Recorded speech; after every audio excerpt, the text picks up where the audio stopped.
يا رب صل على نبيك دائما في هذه الدنيا وبعث ثاني يا عين فيض الله Bismillahirrohmanirrohim. Assalamualaikum warahmatullahi wabarakatuh. Selamat pagi adik-adik, bagaimana kabarnya? Semoga adik-adik senantiasa dalam keadaan sehat walafiat dan selalu bersemangat. Meskipun beberapa minggu belakangan ini kita lebih banyak beraktivitas dari rumah saja. Nah, adik-adik yang ibu cintai, meskipun tahun ini kita tidak bisa berkumpul bersama, namun demikian insya Allah melalui KPA online kita tetap dapat belajar dan bersilaturahmi dengan saudara-saudara rohani kita di seluruh Indonesia. Insya Allah pada KPA tahun ini ibu akan menemani adik-adik belajar dari rumah mengenai akhlak Rasulullah Shallallahu Alaihi Wasallam. Nah, adik-adik mungkin ada yang bertanya-tanya, mengapa kita perlu mempelajari akhlak Rasulullah Shallallahu Alaihi Wasallam?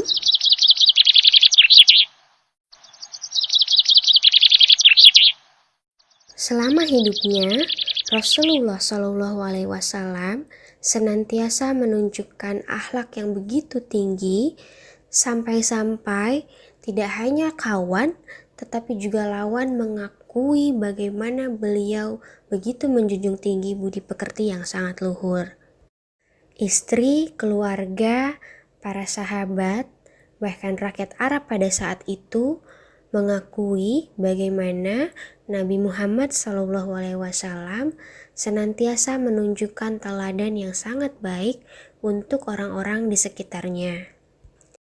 Nah, dengan mempelajari bagaimana akhlak Rasulullah SAW, kita akan semakin mantap dalam mengikuti tauladan beliau dan menerapkannya dalam kehidupan kita sehari-hari. Nah, adik-adik yang ibu cintai, ternyata keluhuran akhlak Nabi Muhammad SAW telah diakui bahkan sebelum beliau mendakwakan kenabiannya. Pada masa itu, Rasulullah SAW dikenal sebagai Al-Amin atau orang yang jujur dan benar. Di mana sepanjang zaman sejarah Arab, hanya dalam pribadi Rasulullah SAW, kaumnya sepakat memberikan gelar Al-Amin tersebut. Hal itu menjadi bukti bahwa Rasulullah SAW memiliki sifat jujur dalam kadar yang begitu tinggi, sehingga dalam pengetahuan dan ingatan kaum Arab tidak ada orang lain lagi yang dapat menyamai kejujuran beliau.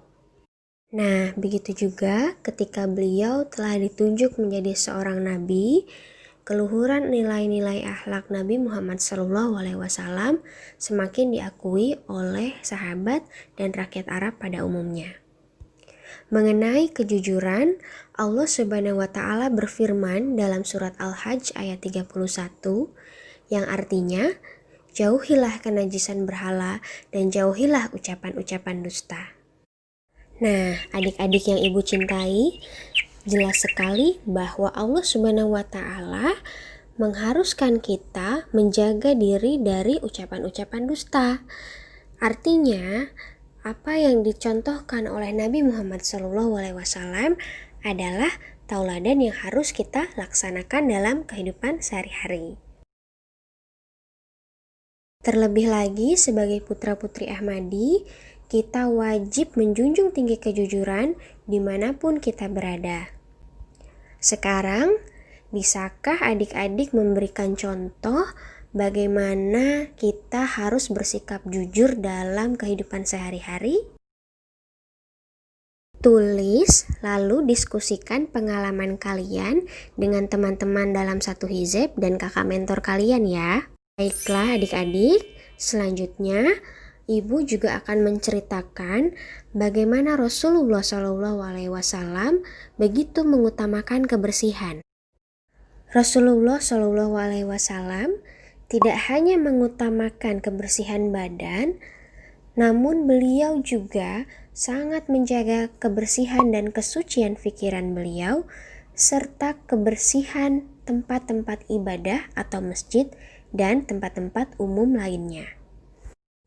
Diriwayatkan dalam hadis, Rasulullah SAW senantiasa menjaga kesucian pikiran beliau dan menjaga tutur kata beliau. Bangsa Arab pada saat itu terbiasa mengucapkan kata-kata sumpah dalam kehidupan sehari-hari mereka. Akan tetapi, Rasulullah SAW sangat menjunjung tinggi nama Tuhan, sehingga beliau tidak pernah mengucapkan tanpa alasan yang dapat diterima. Nah, adik-adik yang ibu cintai, satu lagi pelajaran yang dapat kita petik dari tauladan Rasulullah SAW bahwa kita harus berhati-hati dalam menjaga tutur kata kita. Jangan sembarangan menggunakan nama Tuhan, apalagi bersumpah atas nama Tuhan. Selanjutnya, hal lain yang sangat menjadi perhatian Rasulullah SAW adalah mengenai kebersihan badan. Beliau bahkan sangat cermat sekali memperhatikan soal kebersihan badan. Rasulullah SAW senantiasa menggosok gigi beberapa kali sehari dan begitu telaten melakukannya. Rasulullah SAW juga biasa mencuci tangan sebelum dan sesudah makan dan senantiasa berkumur ketika beliau selesai makan. Dalam hadis Bukhari juga diriwayatkan bahwa Nabi Muhammad SAW memandang sangat baik jika seseorang yang baru saja selesai makan, ia berkumur-kumur sebelum ia mengikuti sholat berjamaah. Nah, adik-adik yang ibu cintai, jelas sekali di sini dicontohkan oleh Nabi Muhammad SAW betapa pentingnya menjaga kebersihan badan. Apalagi di tengah situasi pandemi seperti sekarang ini, menjaga kebersihan badan seperti mencuci tangan, berkumur-kumur, membersihkan badan setelah kita bepergian keluar menjadi sangat penting demi menjaga kesehatan kita. Selanjutnya, Rasulullah SAW juga mengajarkan kita untuk disiplin menjaga kebersihan masjid. Mengapa demikian? Dalam peraturan Islam, masjid merupakan satu-satunya tempat berkumpul bagi orang muslim. Karena itu, secara khusus Rasulullah SAW menekankan kepada umatnya untuk menjaga kebersihan masjid, khususnya ketika sedang ada perkumpulan di dalam masjid. Di samping itu, masjid adalah tempat kita untuk beribadah dan berkomunikasi dengan Allah Subhanahu wa Ta'ala. Karenanya Rasulullah SAW sangat menekankan kebersihan masjid. Hendaknya ada wewangian di masjid untuk membersihkan udara, dan sebaiknya saat orang pergi ke masjid tidak memakan sesuatu yang dapat menyebarkan bau menusuk ke hidung. Nah, adik-adik yang ibu cintai, mulai sekarang yuk kita sama-sama menjaga kebersihan masjid. Caranya bagaimana ya? Ya, dengan cara tidak makan makanan ketika kita di dalam masjid, menjaga kerapian mukena setelah dipakai, menjaga masjid dan lingkungannya dari sampah-sampah yang berserakan, serta membuat masjid kita selalu rapi dan wangi sehingga kita nyaman berlama-lama beribadah di dalamnya. Jangan lupa, ketika adik-adik menemukan remahan sisa-sisa makanan di dalam masjid, adik-adik bisa langsung membuangnya ke tempat sampah. Selain masjid, Rasulullah SAW juga mencontohkan kepada kita bagaimana pentingnya menjaga kebersihan jalan. Beliau tidak segan-segan untuk menyingkirkan sendiri dahan, ranting, batu, benda tajam, atau apapun yang dapat mengganggu pengguna jalan. Rasulullah SAW menuntut agar jalan-jalan selalu dijaga kebersihannya dari benda-benda yang dapat mengganggu, bahkan membahayakan. Rasulullah SAW bersabda bahwa orang yang membantu menjaga kebersihan jalan, ia telah berbuat amal soleh dalam pandangan ilahi.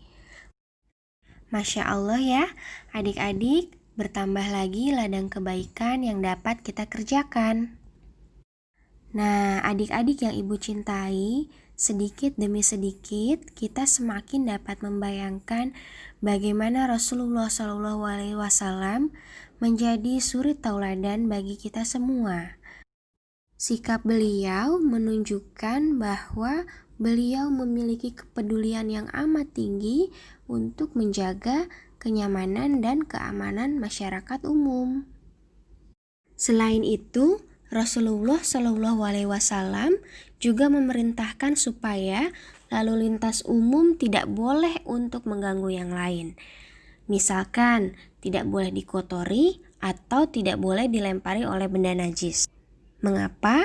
Karena semua perbuatan tersebut tidak diridhoi oleh Allah Subhanahu wa Ta'ala.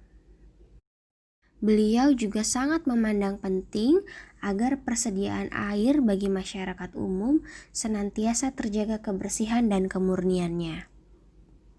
Nabi Muhammad SAW juga melarang untuk melemparkan benda ke dalam air yang tergenang sehingga memungkinkan air tersebut tercemar karenanya. Nah, adik-adik yang ibu cintai, alhamdulillah kita telah belajar bagaimana Nabi Muhammad SAW senantiasa menjunjung tinggi kejujuran dan memperhatikan kebersihan dalam kehidupan sehari-harinya. Semoga materi yang ibu sampaikan hari ini dapat bermanfaat dan dapat kita laksanakan dalam kehidupan kita sehari-hari. Insya Allah, besok kita akan bertemu kembali dan membahas kisah-kisah lain dari riwayat Nabi Muhammad SAW. Jazakumullah ahsanal jaza. Wassalamualaikum warahmatullahi wabarakatuh. في هذه الدنيا وبعث ثاني يا عين فيض الله والعرفان